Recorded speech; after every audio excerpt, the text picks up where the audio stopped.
قد افلح المؤمنون الذين هم في صلاتهم خاشعون۔ اللہ تعالیٰ نے فرمایا کہ مسلمان تب کامیاب ہوں گے جب یہ بڑے خشوع، سکون اور عاجزی کے ساتھ نمازیں پڑھیں۔ مفسرین کہتے ہیں کہ ہر شخص کو یہ خیال ہے کہ میرا عمل قبول ہو، میری نیکی اللہ تعالیٰ کے یہاں قبول ہو چکی ہے۔ قبول اور عدم قبول یہ آخرت کے احکام ہے۔ دنیا کے اندر اس کا کوئی میزان جس سے وہاں کے عمل کا قبول ہونا پتہ چل جائے بظاہر مشکل ہے۔ ہاں ایک بات ہے کہ اللہ نے جو شریعت بھیجی ہے وہ صداقت کا آئینہ ہے اور وہ آخرت کا باقاعدہ میزان ہے۔ دنیا میں جس عمل، ذکر، تلاوت، دعا میں آپ کا دل لگے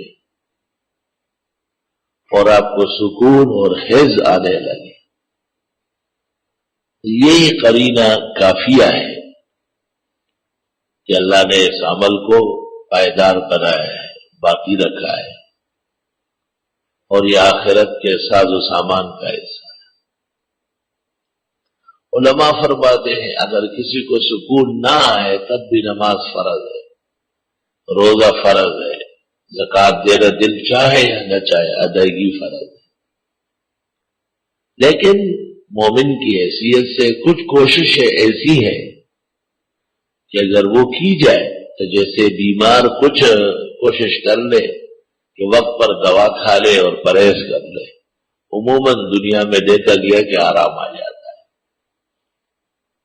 اور اگر وہ دوا کھانے کے لیے یا پرہیز کرنے کے لیے تیار نہ ہو تو بیماری 5 دن کی جگہ مہینے بھی ہو سکتی، 2-3 مہینے بھی رگڑ سکتی اس کو، اور یہ بھی ہو سکتا ہے کہ کسی اور بڑی بیماری کا سبب بن جائے۔ تو چرا کار کند عاقل کے بازائد پشیمانی، ایسے کام کی ضرورت کیا ہے جس سے آگے شرمندگی اٹھانی پڑے؟ مسلمان کی حیثیت سے مبارک گھڑیوں میں، تقدس کے مہینے میں، ان کارگر قسم کے لمحات اور عبادات میں دل لگا کر اللہ سے معافی مانگ کر خوب توجہ سے نماز، تلاوت، ذکر، دعا،